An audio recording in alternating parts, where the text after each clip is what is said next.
عبداللہ ابن مسعود سے تفسیر قرطبی میں منقول ہے، ثلاثۃ من فرسان العقل، 3 آدمی عقل کے شاہ سوار ثابت ہوئے۔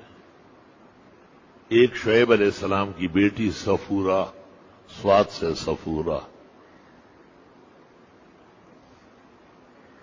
اور دوسرے عزیز مصر جس نے مصر کے بازار سے حضرت یوسف کو خریدا اور گھر لا کر اپنی بیوی کو کہا اکرمی مثواہ، عزت سے رکھو، عسیٰ ینفعنا او نتخذہ ولدا، بہت کام کا آدمی لگ رہا، آفرین ان آنکھوں پر۔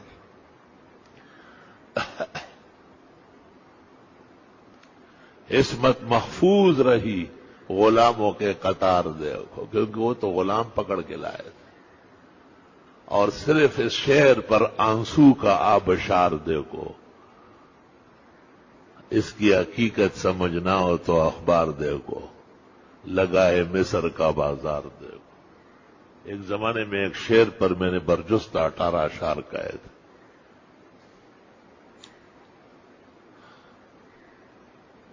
تیسرے ابوبکر صدیق، جنہوں نے وصال سے پہلے حضرت عمر کو خلیفہ منتخب کیا، آفرین آپ کی عقل و فراست پر۔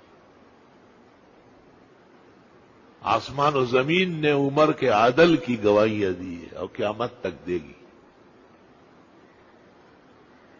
پیرانی پیر شیخ عبد القادر جیلانی نے کہا ہے، بہوتین شجرہ میں ان سے نقل کیا ہے کہ قیامت کے دن تمام انبیاء اور مرسلین اپنی امتوں کی خصلتیں پیش کریں گے۔ جب عدل پیش ہوگا تو حضرت صلی اللہ علیہ وسلم عمر کو پیش کریں گے، وَيَزِنُهُمْ، وہ سب پر بھاری ہو۔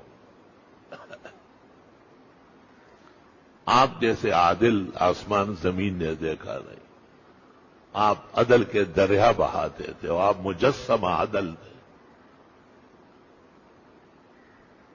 جمعے کی نماز کے لیے ممبر پر بیٹھے تھے اور کسی نے پوچھا کہ غنیمت میں سب کو ایک ایک چادر ملی ہے اور آپ نے 2 چادریں اوڑھی ہوئی ہے، ایک نیچے ایک اوپر، یہ دوسری کہاں سے آئی؟ ایسا زمانہ تھا۔ حضرت عمر نے کہا وقت جمعے کا اور آتا اور میرے پاس وہی ایک چادر تھی، میں نے اپنے بیٹے عبداللہ سے بھی چادر لے لی۔